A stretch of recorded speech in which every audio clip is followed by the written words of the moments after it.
सब खाना खाने लग गए अभी तो।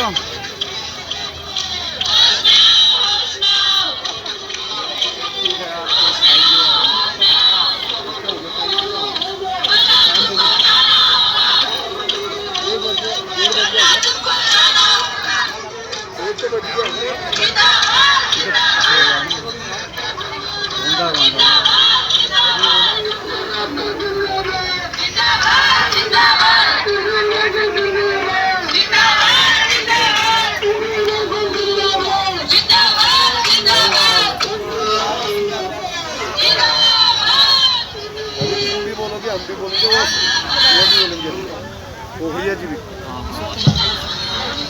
हम भी बोलोगे संघर्ष करो।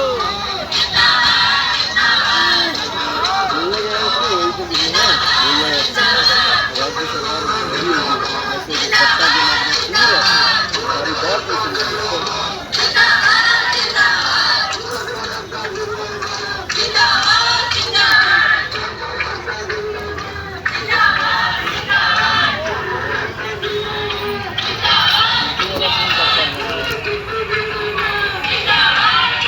हमारे साथ चौहान जी हैं, सुशीला तिवारी हॉस्पिटल राजकीय मेडिकल कॉलेज के, और समस्त उपनल कर्मचारी सुशीला तिवारी हॉस्पिटल के 700 उपनल कर्मचारी लगातार हड़ताल का आज 8वां दिन है। आखिर राज्य सरकार क्यों नहीं सुन रही है? चलो चौहान जी से जानते हैं। विगत 8 दिन से देवभूमि बुद्ध पार्क के प्रांगण में समस्त 700 कर्मचारी उपनल के तन मन धन से डटे पड़े हुए हैं। समस्त कर्मचारियों की एक ही मांग है, समान कार्य समान वेतन। हर उपनल कर्मचारी एक सम्मानजनक जिंदगी जीना चाहता है।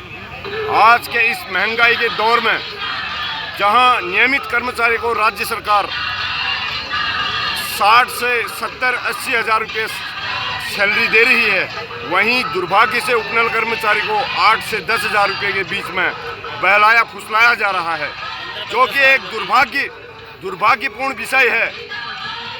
देवभूमि उत्तराखंड में इतना बड़ा अत्याचार विगत 10 या 12 सालों से चला रहा है, जो कि बड़ी शर्म की बात है। जहां नियमित कर्मचारी को आप सारे सुख सुविधाएं देने के बावजूद आपके नियमित कर्मचारी कार्य नहीं कर पा रहे हैं, वो कार्य उपनल कर्मचारी 8 या 10 हज़ार से तन मन धन से जी जान लगा के ड्यूटी कर देता है। कोरोना अवधि में, कोरोना काल के दौरान समस्त उपनल कर्मचारियों ने सुशीला तिवारी मेडिकल कॉलेज, राजकीय मेडिकल कॉलेज, सुशीला तिवारी चिकित्सालय कोविड हॉस्पिटल कुमाऊं का एकमात्र संस्थान था। वहाँ पे समस्त उपनल कर्मचारियों ने, पर्यावरणीय मित्रों ने और हमारे अटेंडेंट लोगों ने और समस्त नर्सों और टेक्नीशियनों क्लर्क लोगों ने वहाँ पर अपनी जान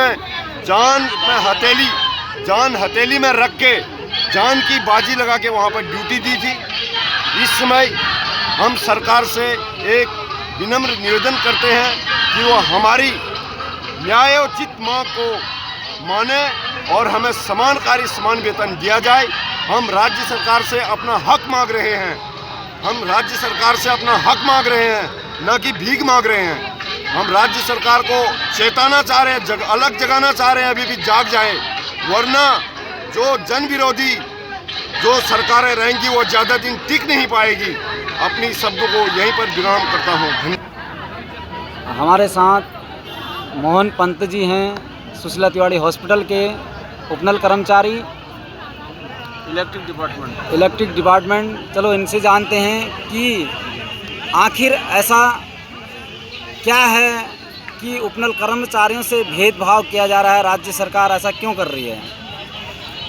राज्य सरकार की मोनोपोली मुझे तो यही दृष्टिगोचर हो रही है कि कम दाम दे करके आपको क्वालिफाइड बंदे मिल जा रहे हैं, तो उनसे दिन दूना रात चौगुना काम कराया जाए और उन पर समय समय पर भय दिखाकर कि आपको तो काम करना ही है और वो भी इतनी ही कम तनख्वाह में, नहीं तो आपको बाहर का रास्ता दिखा दिया जाएगा और आपकी जॉब बहुत कमज़ोर है, आपकी नौकरी बहुत कमज़ोर है और आपको करना ही है, आपकी मजबूरी है।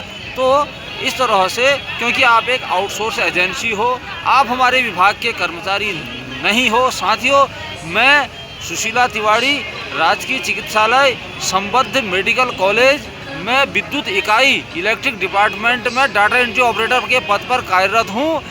और महोदय, मेरे पद में अगर कोई बंदा परमानेंट ड्यूटी वाला होता है तो वह 25 से 30 हज़ार रुपये प्राप्त करता, और जो वही काम मुझसे 10 से 12 हज़ार रुपये दे करके कराया जा रहा है। और उस पर भी धौंस ये है कि तुम नहीं करोगे तो तुम्हें तुरंत हटा दिया जाएगा और तुम हमारे कर्मचारी भी नहीं हो। तुम आउटसोर्स एजेंसी उपनल के कर्मचारी हो, हमारे कर्मचारी नहीं हो, और तुम्हें कभी भी हटाया जा सकता है। काम करना तुम्हारी मजबूरी है इतने कम तनख्वाह में, चाहे कैसे भी करो। महोदय, आप बताओ, मेरा परिवार भी होगा, मेरे बाल बच्चे भी होंगे। मैं ये 10 से 12 हज़ार में खुद खाऊं या उनको खिलाऊं, या मैं अपने रोज़मर्रा की ज़िंदगी दिनचर्या बिताऊं? आप बताओ। क्या मैं पूछना चाहता हूं, सरकार में बैठा कोई व्यक्ति 10 हज़ार रुपये में किसी शहर में, चाहे हल्द्वानी हो चाहे देहरादून हो, क्या अपना परिवार चला सकता है? उसके पास दूसरा कोई साधन न होने के बावजूद। मैं इस प्रश्न का जवाब देना चाहता हूं। और मुझसे भी कम तनख्वाह वाले लोग यहाँ पर को किराए में रह करके अपने परिवार को पाल रहे हैं। महोदय, वो कैसे पाल रहे होंगे, ये समझना बहुत गंभीर विषय है। सरकार को समझना चाहिए। और मेरी समझ में ये नहीं आ रहा है, सरकार को क्या पता नहीं है कि चुनाव में एक ही वर्ष भी रह गया है और उपनल कर्मचारियों की तादाद 22 हज़ार है। मेरी तरह जो भाई बंधु हैं, उनकी तादाद प्रदेश में 22 हज़ार है। 22 हज़ार परिवार, एक परिवार में आप 4 या 5 व्यक्ति भी लगाते हो तो 1 लाख से ज़्यादा तो यही होता है। और एक व्यक्ति की कैपेसिटी कितने वोटर्स की होती है? क्या सरकार ये नहीं समझते, समझ में नहीं आ रहा होगा सरकार की कि उपनल कर्मचारियों का शोषण करने से हमारी सरकार गिर सकती है? ये समझ में क्यों नहीं आ रहा है, मैं ये जानना चाहता हूँ। महोदय, आप सब तो उपनल कर्मचारियों की दशा जानते ही हैं। प्रदेश में तभी हड़ताल हो रही है, नहीं तो ऐसे काम के बीच में उठ के आने को किसी का मन नहीं करता है। महोदय, हम कामचोर व्यक्ति नहीं हैं। अगर हम कामचोर व्यक्ति होते तो ये 12 से 15 वर्ष, मेरी तो सर्विस 15 से 16 वर्ष हो चुकी है। बहुत से कर्मचारी ऐसे भी हैं मेरे साथी जिनकी 20 से 22 वर्ष की सर्विस हो चुकी है। क्या वे सभी कामचोर हैं? आप ये मुझे इस चीज़ का जवाब चाहिए। अगर वो कामचोर हैं तो इतने समय से एक संस्था में कैसे रह रहे हैं? ये कामचोर नहीं है। इनको सरकार ने बधवा, या शासन ने कहो, सरकार ने कहो, किसी ने भी कहो, इनको बधवा मजदूर के तौर पर यूज किया है। इनको 22-22 वर्ष तक उन्होंने अपनी उम्र गंवा दी बधवा मजदूरी में, और आगे भी ये हमारी उम्र बधवा मजदूर के रूप में ही समाप्त कर देना चाहते हैं। महोदय, इस पर विचार करने की ज़रूरत है। मैं यहीं अपनी वाणी को विराम देते हुए समस्त उपनल कर्मचारियों की हड़ताल के सफल होने की कामना करता हूँ, तथा मैं यह चाहता हूँ कि इसी हड़ताल में सरकार हमारे जो खिलाफ उन्होंने कोर्ट हमें पक्का नहीं करने के लिए जो कोर्ट में दायर याचिका की है, हम हड़ताल के जरिए उसे वापस लेके रहेंगे। धन्यवाद। चलो जानते हैं, एक सुशीला तिवारी कर्मचारी हमारे पनेरू जी हैं। आखिर इतना टाइम हो गया है हड़ताल को, आखिर ये सरकार कब जागेगी? क्या ये आर पार की लड़ाई है आप सभी की? बिल्कुल, ये हमारी आर पार की लड़ाई भी है, अपने हक की लड़ाई भी है। और जब से हमारा उत्तराखंड राज्य बना है, तब से यहाँ की जनता बहुत ज़्यादा उम्मीदें यहाँ के जनप्रतिनिधियों से लगाई है। लेकिन ये जनप्रतिनिधि जब एक छोटे से मकसद पे पूरा नहीं हो पा रहे हैं, एक छोटा सा काम सफलता से नहीं करवा पा रहे हैं, तो क्या उम्मीद कर रहे हैं इनसे? मात्र हम तो इस समय ये मान के चले हैं,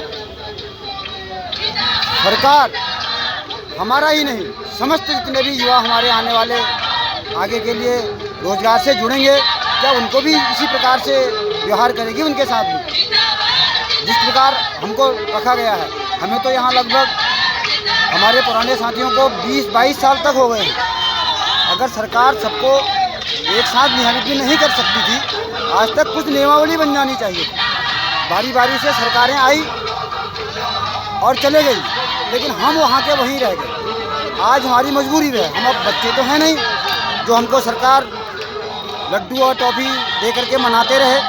हमारी सरकार से ये अपील है हमारे हक में और आम जनमानस के हक में और अपने इस नए राज्य उत्तराखंड के हक में आप लोगों को खुद कुछ करना चाहिए।